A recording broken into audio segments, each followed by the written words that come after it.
Saavuttiin Vietnamin puolelle. Päästiin meille luvattuun luksusbussiin, joka tosiaan on aika mellevä. Täällä on tämmösiä makuupaikkoja.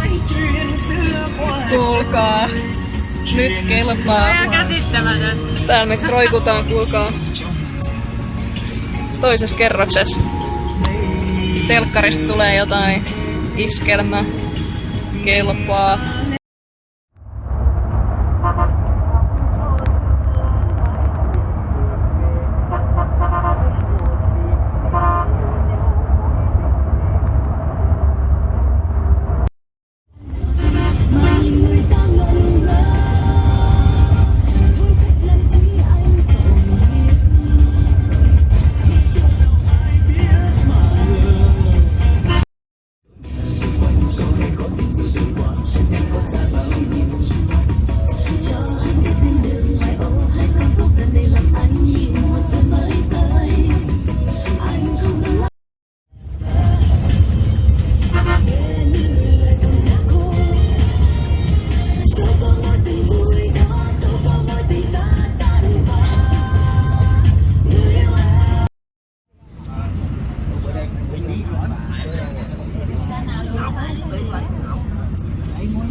Nyt ollaan noin puolessa välissä matkaa ja pysähdyttiin kuseelle ja syömään.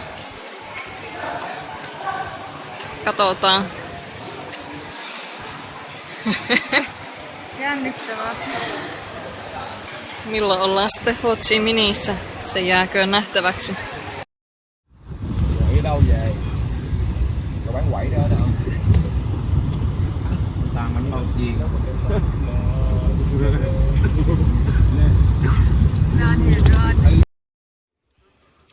Nyt me saavuttiin tänne pitkän 12 tunnin uurastuksen jälkeen tänne itse Ho Chi Minh Cityin eli Saigoniin. Ja sen kunniaksi mekin pistetään heti kun saa auki. Noin. Saigon oluet. Vietnamille. Vietnamille.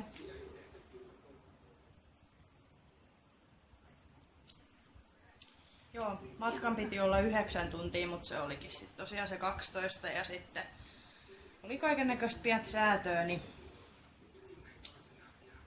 ensitunnelmat on vähän sen mukaiset, mutta äsken syötiin aika hyvää sapuskaa. Mä en tiedä mikä sen nimi oli, mutta semmoista nuudelisipuli keittoa, mikä oli semmoista kunnon lohturuokaa. Niin, nyt on taas hyvä mieli. Jee.